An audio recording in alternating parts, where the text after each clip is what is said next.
As many of you are aware, we've been following the saga at First Baptist Church on Bayshore in Niceville, Florida, where there's been a stealth Calvinist hostile takeover. And so the pastor, James Ross, came onto the church in 2017 when the church was very specifically looking for a non-Calvinist pastor. He was asked very directly if he was a Calvinist, and he said no. Now, according to the church's bylaws, a pastor can be removed for committing a moral infraction such as lying and deceiving, being a fraud, or for teaching false doctrine. In this case, he's doing both. He's teaching false doctrine and he's lying about it.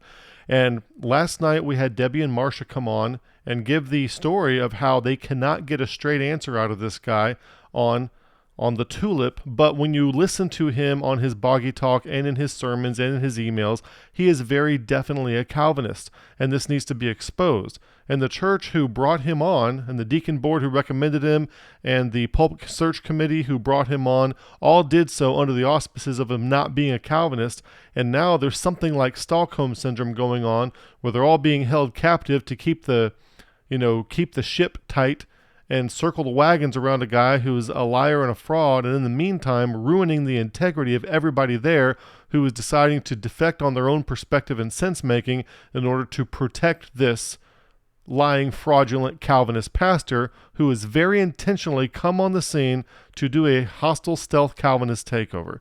Now, we detailed that. We've got 3 videos on this so far, and last night we did a live stream where Debbie and Marcia came on and told their story of very nicely, conscientiously, over a span of 5 years, tried to deal with this guy, spotting that he was in fact a Calvinist and trying to get this sorted out, not being able to get any straight answers out of him face to face, and then in his sermons, writings, and podcasts, very definitely a Calvinist. Well, somebody also just sent me a screenshot of the 9Marks website, and it shows the church, First Baptist Church on Bayshore, right there. I circled it in red. Right there listed on the 9Marks website. Now, why is it listed there? So I went and checked it for myself. That's a screenshot, so let me check it for myself. So I brought it up in Safari, and sure enough, there it is, First Baptist Church on Bayshore, right there on the 9Marks site. So I asked the question, well, what do you have to do to get your church listed there? Okay, so if you click on this link, get on the map, right down here, it says, by checking this box, you affirm that you are in full agreement with each of the 9 marks as described on our website and T4G's affirmations and denials. Please do not click I agree if you do not, in fact, agree with the mission and theology of 9Marks. Okay? So 9Marks, it is very definitely Calvinistic. This is not controversial. This is not a secret. It is very openly and obviously non-controversially a Calvinist organization. So in order to get a church listed there, you have to agree that you agree with Calvinism. This guy came on the church denying being a Calvinist, not giving straight answers to people, preaching Calvinism from the pulpit. It's bleeding through everything that he's saying from the pulpit, as we've demonstrated in our previous videos.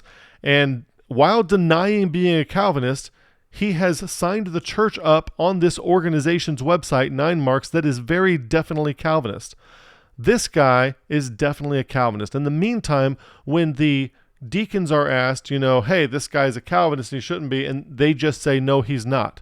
Well, they're either completely ignorant of the theology, or they are willing to lie for this fraud, or they are defecting on their own sense-making and suffering from something like Stockholm Syndrome, where they're willing to defect on their own. They've been manipulated out of their integrity. So they either have no integrity because they're intentionally deceived along. So it's really destroying the integrity of the entire populace of the church and its leadership by everyone having to attest to something that isn't true for the sake of what? For the sake of not rocking the boat and keeping everything together. In the meantime, you have these 2 ladies who are trying to be watchmen on the wall, earnestly contend for the faith once delivered to the saints, and they're being gaslit, made to feel like they're the ones going crazy for spotting this obvious Calvinist who was lying about being a Calvinist. This guy has gotten the church listed on the 9Marks website, and you have to agree to the 9Marks doctrine, which was very overtly Calvinistic, in order to do that. This guy is a Calvinist. And if you are at First Baptist Church Bayshore, if you are on Bayshore, if you are a Member, laity, deacon, any kind of leader, whatever you are, I urge you to take a stand. Take a stand. Do not put up with this deception, this manipulation, this narcissistic spiritual abuse that has been happening since James Ross has been on the scene. Stand with these ladies. Stand up and take a stand and make a difference. This is happening in many, many other places, and it would be great to make an example to cause these deceivers, these wolves in sheep's clothing, to think twice before they come to an audience that they didn't build and try to convert it into an ideology for which these people have never convened. Why? Why? I don't know why wolves in sheep's clothing do what they're doing, but that's what's going on. So I urge you to take a stand.